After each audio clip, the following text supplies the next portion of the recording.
Coming up in the Bahamas tonight, thieves invade the home of a well-known pastor. A teenager shot in Yellow Elder Gardens this morning. And another police officer before the courts today. The Bahamas tonight, the National Report starts now. Now in HD.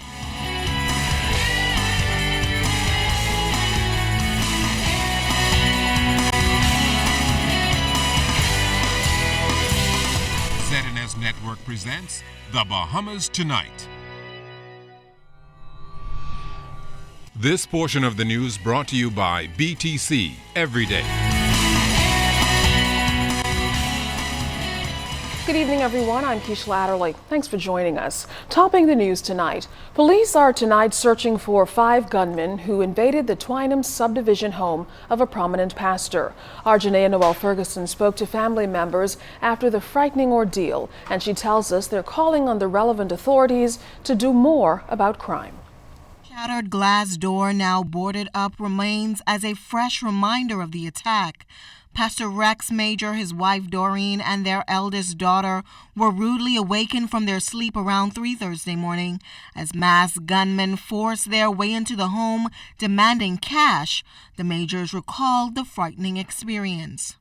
I heard my daughter call Daddy, Daddy, and he got up and I heard her say somebody's trying to get in the house. Well, by the time he could get to the door here to check it, they were already in. And telling them, don't come in here, don't move in here. But they pushed it down and forced us in the back bedroom. And then demanded money. They want money. The elderly couple in their early 80s said the heavily armed burglars with at least 3 guns and a knife made their way throughout the home, pushing one of the doors that separates the bedrooms in. The enraged gunmen shoved the family into the master bedroom, their daughter attempting to call the police, but the angry gunmen threw the phone out of her hand. Major was also attacked after he stood up to one of them. Got the telephone to call the police. They snatched it from and threw it on the bed and began to raise her dress, her nightdress. And he was lying on her. And I beat on his back. I said, no, don't you do that, don't you do that. I put over her and I shielded her. As I shielded her, she continued praying out loud. Because of this, the attackers were unable to harm the daughter. At one point when he got, I guess, agitated with me, my position, he just bang, and knocked me on my head. You don't come in my house to direct me. Oh, no way. When he put the gun in Rex's face, I felt that maybe he would shoot, but we were so relaxed and he didn't do anything. Jewel said, Daddy, leave them alone. Let them take what they want to take. The nightmare lasted about 15 minutes. Their home ransacked with drawers pulled out, their personal items sprawled about the rooms. A relative next door who heard the commotion called police. Hours later, the Majors remained at their home surrounded by family and friends, surprisingly in good spirits. And although the wave of crime that has rippled through New Providence has reached their doorsteps, the Majors say they aren't fearful. Crime is a human activity that doesn't have anything to do with politics or even economics. It's an evil we have. It's nothing to do with I poor. No, it's I want more.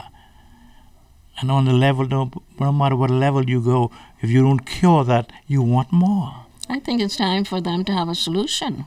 I don't know what they're waiting for. They've had so many instances that I feel they can do a better job than what they're doing.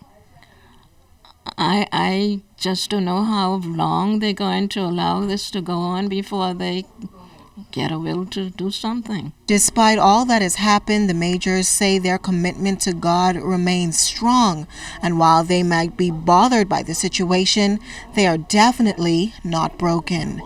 Janaea Noel Ferguson, ZNS Network News. A 17-year-old male is nursing wounds in hospital after being shot in Yellow Elder Gardens today. Superintendent of Police B.K. Bonamy told ZNS News the incident took place on Lightburn Street in Yellow Elder just before 10 o'clock this morning.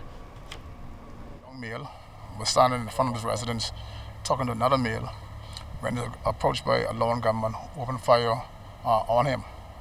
This male ran to Grove Station. He collapsed. Officers there to examine him and noticed that he had some gunshot injuries to his legs. EMS was called and they collected him and took him to the hospital. Now, police say they want to talk to this man in connection with the crime. Received information that Leo Jones, who is known to the police, is wanted in connection with this matter. So I'm going to ask Leo Jones to turn himself in. We will issue a warrant post of him in a short order. Okay, Leo Jones was a resident of this area some time ago, so we need to talk to Leo Jones and find out exactly what took place here. A police officer has found himself on the wrong side of the law. 39-year-old police constable DeKel Thompson was formally charged in the magistrate's court on unlawful sex charges. The Low Sound, North Andros resident is accused of having unlawful sex with an underage girl between 2005 and 2012 and again in October of last year. He's also accused of having unlawful sex with another underage girl between 2006 and 2009 and incidentally assaulting her sometime in 2009 and 2014. Thompson was not required to enter a plea. Bail was denied and he's been remanded to prison. He's due back in court on February 24th for the service of a voluntary bill of indictment. After the arraignment, Thompson's attorney asked that special consideration be given to him in prison because he is a serving police officer. Chief Magistrate Joyanne Ferguson Pratt promised to put a note on his file notifying prison authorities. U.S. Charge d'Affaires Lisa Johnson says security protection and welfare of U.S. citizens is a priority for the embassy. Her comments were made during a roundtable discussion with the media today following the U.S. Security Advisory cautioning its citizens not to utilize the services of jet ski operators. Noting that the Bahamas and the U.S. share good relations, Ms. Johnson says the protection of U.S. citizens is a concern. It's an issue that has been building up over time, over a number of years. It was not a single incident. I arrived here at the end of June in 2014, and in my very first month here, I had to deal with 2 cases of American minors, 14-year-old girls, who had been sexually assaulted, one by 4 men riding on the back of jet skis. So this was an issue even back then. I had many discussions at the time with different parts of the Bahamian government. Everyone expressed concern. Not a lot, in our view, was done. We did put out another message about the jet ski industry, a caution last fall, a year ago. Since then, it's been quiet, and I've been sort of knocking on wood. But in the meantime, things have not stopped. The sexual assaults are really, it's the pinnacle of the problem, but it's not the only problem. Now, in wake of all the negative publicity surrounding this issue, the Charge says it's not the intention of the United States to besmirch the good name of the Bahamas. We've had 2 sexual assaults in the last 30 days, but what we've also had are cruise lines that have come to the U.S. Embassy and said that they are concerned, that their citizens, their guests are feeling that they are harassed on the beach, that they are approached very aggressively, that they are offered drugs, and that their clients don't like it.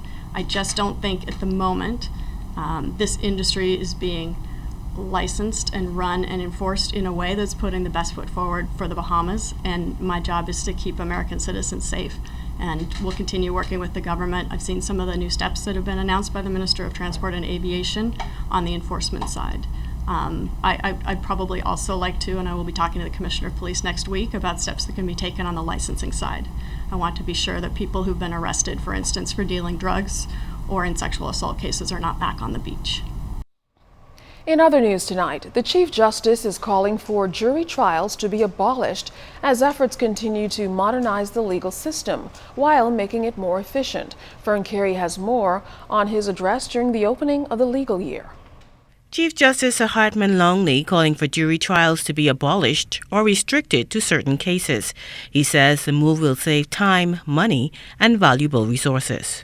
Its abolition will do away with hung jury, reduce the number of retrials, and bring greater certainty and predictability to a larger extent of the trial process, and above all, speed up the trial process. Trials are now becoming far more complex. We should with haste disentrench the jury system and either abolish it or restrict it to those cases where the death penalty might be sought. While efforts continue to reduce the backlog of cases, some of them predating 2000, the Chief Justice suggested that some of those matters be nullied, which means the Crown will no longer prosecute the case. Some hard decisions may have to be made, and it is not realistic to think that all these cases can be tried within a reasonable time unless resources are increased considerably. It is actually better when I say we did not get here overnight, and some tough decisions may have to be made if we are indeed to move the process forward to reduce, if not eliminate the delay that has produced the backlog. Indeed, some very serious consideration may have to be given to nulling a significant number of these matters. And to further speed up criminal trials, the Chief Justice recommended that voir dire or trials within a trial which consider the legitimacy of a witness statement be abolished. There really is no logical reason for its continuation. The reality is it's really now a proper consideration for juries whether the statement was made voluntarily. If that is a proper consideration of the jury, there's no reason why it should not be. Then there's no rational need for that issue to be litigated or considered twice in one trial. Since in a jury trial, the jurors are properly the triers of fact, and jurors have wisened up to the process of voir dire. Fern Carey, ZNS Network News.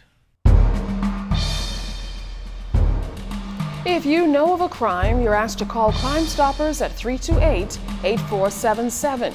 You can also reach them toll-free at 242-300-8477. You can also check out their website at www.crimestoppersbahamas.com. Let's stop the crime before it's your time.